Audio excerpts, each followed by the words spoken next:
mother, afraid that anything they tried might make things even worse. They knew that they had to do something to help their mother, but they were fresh out of ideas. The doorbell rang, pulling Hannah away from the dilemma, and she hurried to answer the door.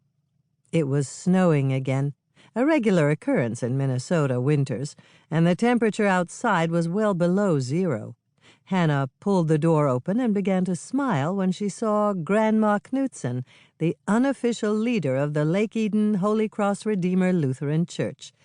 She was the current pastor's grandmother, and everyone in Lake Eden called her Grandma as a term of affection and respect.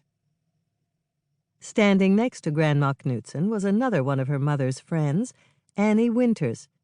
Annie was the current head of the Lake Eden Children's Home, an orphanage situated just outside of town in a large, rambling brick mansion. "Hello, Hannah. How are you?" Grandma Knutson greeted her. "I'm okay," Hannah answered, giving her a smile before she turned to Annie. "Hi, Annie." "Hello, Hannah. We came to call on your mother." "Please come in," Hannah said, opening the door a little wider. Perhaps Grandma Knutson and Annie would know what to do to help Dolores. Grandma Knutson always gave everyone wise advice, and Annie had her doctorate in psychology. "Would you like tea?" Hannah asked them, leading the way to the living room. "That would be lovely, Hannah," Annie answered. "Will your mother join us?" Hannah shook her head. "I'm afraid not. Mother is napping upstairs." "Again?" Grandma Knutson asked, looking more than a little distressed.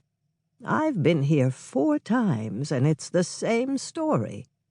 "Yes," Hannah admitted. "She's been taking long naps every afternoon." Annie and Grandma Knutson exchanged glances, and then Annie spoke. "You look troubled, Hannah. Tell us why, and perhaps we can help." Hannah took a deep breath and blurted out her worries. "It's Mother. Andrea and Michelle and I have done everything we can think of to coax her out of her bedroom, but she still spends more time in there with the door closed than she does in the rest of the house.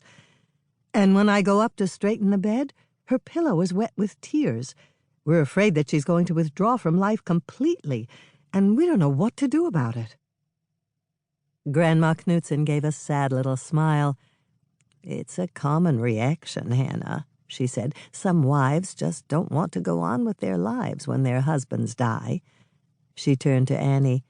"Isn't that right, Annie?" "Yes, and sometimes husbands feel the same way when their wives die," Annie added. "They think that getting involved in life again is a betrayal in some way." "That's it exactly," Hannah confirmed, feeling slightly relieved just telling them about it. "What can we do to convince Mother to start living her life again?"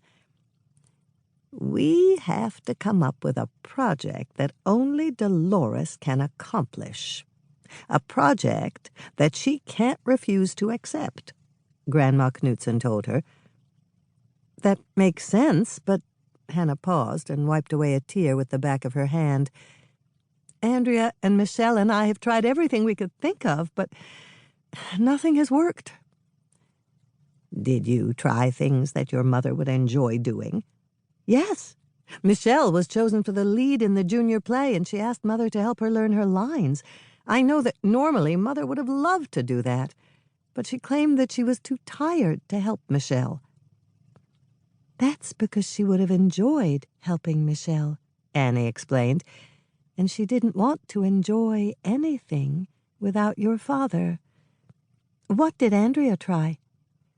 "Andrea asked her to help decorate the baby's room, and you know how Mother loves to decorate." "Of course she does." Grandma Knutson gave a little smile. "And your mother claimed that she was too tired to help Andrea?" "Yes, that's exactly what she said." "And what did you do, Hannah?" Annie asked her. "I made all of Mother's favorite meals for dinner, but she just pushed the food around on her plate and said she just wasn't hungry. And when I asked her if she'd go antiquing with me to find some unusual Christmas gifts, she told me that she wasn't interested in antiquing anymore."